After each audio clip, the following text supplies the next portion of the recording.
Bismillah. Bidayatan qabla al-kalam. In Arabic, we don't say welcome, but we say لو علمت الدار بمن زارها لفرحت واستبشرت ثم قبلت موضع القدمين وأنشدت بلسان الحال قائلة أهلا وسهلا بأهل الجود والكرم.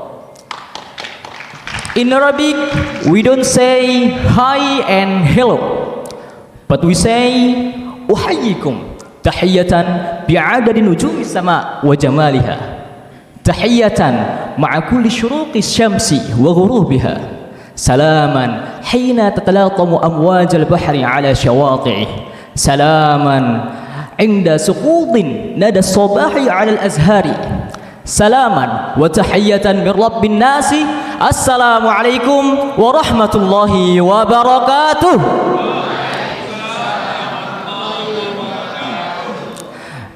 المكرم رئيس المعيد لكلية الدراسة الإسلامية الدكتور عارف الرحمن الماجستير.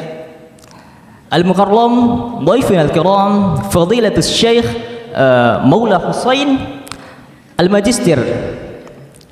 ولا أنسى جميع الحضور في هذا البرنامج من طلاب والطالبات الجديدة في كلية الدراسة الإسلامية. Sekilas dari teman-teman, bahasa Arab saya gunakan pengantar karena prodi saya dari bahasa dan sastra Arab. Mungkin teman-teman, ketika kita mendengar orang bisa berbahasa Arab atau bahasa Inggris, mereka ngomong nih, wah si Siti ini jago bahasa Inggris. Ada yang namanya Siti sini. Mbak pinjam time bentar ini ya. Semisal ada orang yang bilang, wah Siti jago bahasa Inggris nih. Yang ada di benak teman-teman sekalian, yang ada di benak orang-orang, wah Siti ini jago ngomong Inggris. Ketika dibilang si Muhammad ini pintar bahasa Arab, orang-orang pasti berpikir, wah Muhammad ini pinter ngomong Arab. Gak ada yang lebih spesifik lagi, semisal nih, wah Muhammad ini pinternya di TOEFL, di soal-soal TOEFL, atau lebih pinter di Simai, lebih pinter di katabinya, kitabahnya. Jadi persepsi orang-orang mengenai orang yang pandai berbahasa ini adalah ketika kita pandai mengucapkan, pandai berbicara dengan bahasa tersebut, teman-teman. Alhamdulillah wassalatu wassalamu ala Rasulillah wa ala alihi wa sahbihi wa man wala, amma ba'd. Nah teman-teman, saya yakin dari FAI ini ya 70 sampai 80% ini berasal dari pondok pesantren. Betul? Betul atau enggak? Coba yang dari pondok pesantren angkat tangan. Ya ini 70% berarti, bayang angkat tangan ini. Nah teman-teman, mungkin kemarin kita ya dihadapkan dengan berbagai polemik, dengan berbagai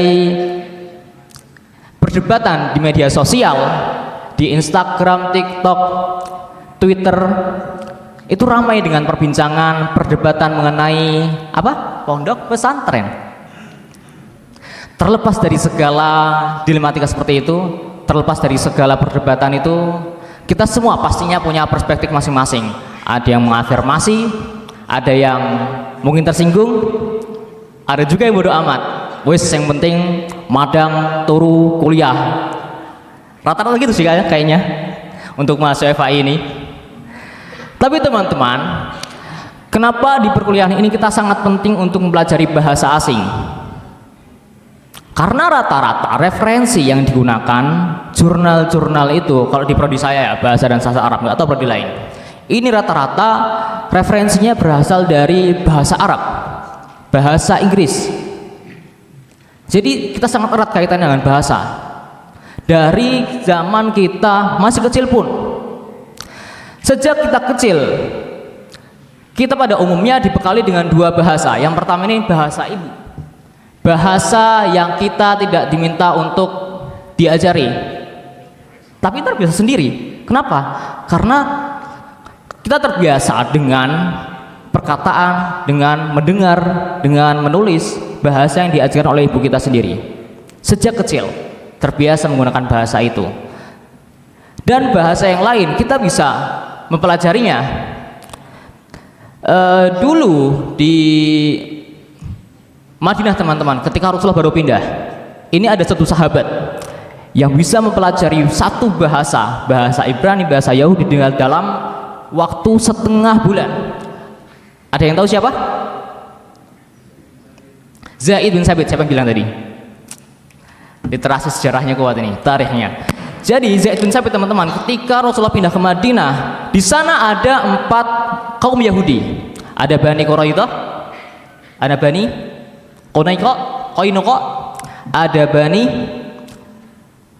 apalagi ya? Bani Nadir dan Bani Yahudi Khaybar. 4 Yahudi ini tentunya menjadi tantangan untuk umat Islam saat itu. Ketika mereka menggunakan bahasa Ibrani yang tidak dipahami oleh orang-orang Arab, maka Nabi memerintahkan Zaid bin Sabit untuk mempelajari bahasa ini selama setengah bulan. Itu selancar-lancarnya itu dia bisa menggunakan bahasa dengan menerjemahkan surat-surat Nabi, baik surat yang datang dari Nabi maupun surat yang datang dari kaum Yahudi. Beliau yang menerjemahkan untuk Nabi biasanya. Apakah mungkin untuk kita? Dalam waktu setengah bulan kita bisa mempelajari bahasa Arab, bahasa Inggris dengan lancar? Mungkin nggak teman-teman?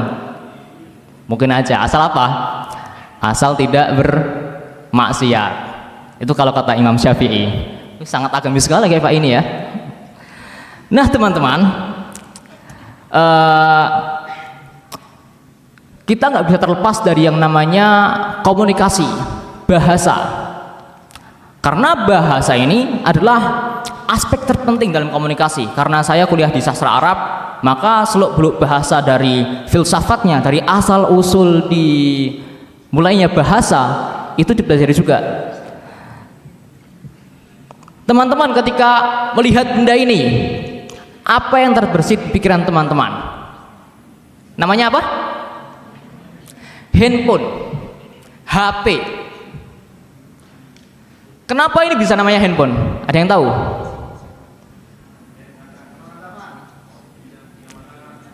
Karena apa? Betul gitu, emang gitu. Karena namanya handphone, karena ada kesepakatan teman-teman. Kesepakatan dari pihak-pihak yang memang mendominasi. Mereka sepakat untuk menamai benda ini dengan nama handphone. Begitu juga dengan benda-benda lainnya.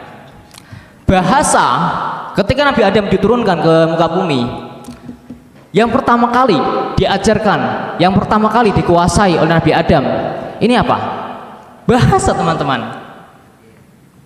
Terlepas dari bahasa Arab, Inggris dan lain sebagainya, Nabi Adam ini banyak teori-teori yang membahas mengenai asal-usul bahasa. Bahasa Suryani, bahasa Inggris, bahasa misalnya di bahasa Arab ini kan masih banyak ininya apa namanya pecah-pecahannya. Selain bahasa Arab Fushah, ini masih banyak lagi bahasa Arab daerah, dan itu dibahas dari awal munculnya bahasa Arab sampai sekarang ini.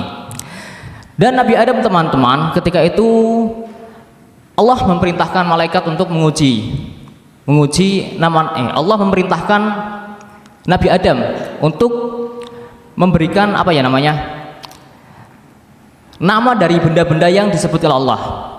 Wa idz qala Allah, gimana sih ya ayatnya itu?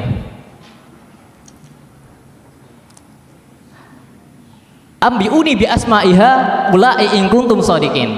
Dites itu sama Allah. Nih kasih tahu nih, ini artinya apa aja? Ini benda apa aja ini? Tapi malaikat nggak bisa menjawab.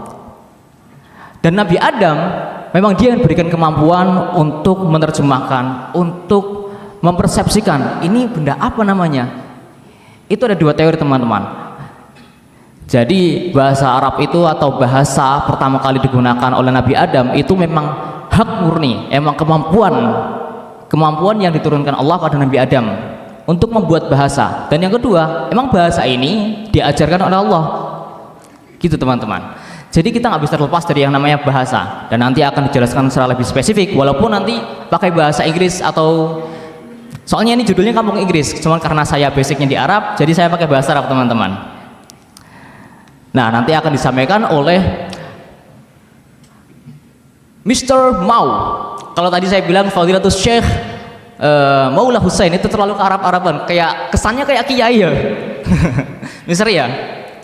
Jadi nanti akan disampaikan secara lebih detail, lebih spesifik, dan tentunya saya harap teman-teman semuanya bisa menyimak dengan seksama dan lebih baik lagi dipraktekkan sehari-harinya. Mungkin ada hari bahasa nantinya setiap hari Kamis atau hari hari Senin nih, Senin Kamis ada bahasa Arab, ada bahasa Inggris, dipraktekkan itu. Jadi kita FAI punya hari bahasa. Mau makan, hai anakku, mau minum, kemana-mana harus pakai bahasa Arab, bahasa Inggris gitu. Jadi kesannya kayak anak apa gitu sih. Cuman ini bentuk usaha kita untuk membiasakan diri agar terbiasa berinteraksi dengan bahasa-bahasa asing. Mungkin itu dari saya teman-teman. Kurang lebihnya saya mohon maaf. Billahi taufiq wal hidayah. Wassalamualaikum warahmatullahi wabarakatuh.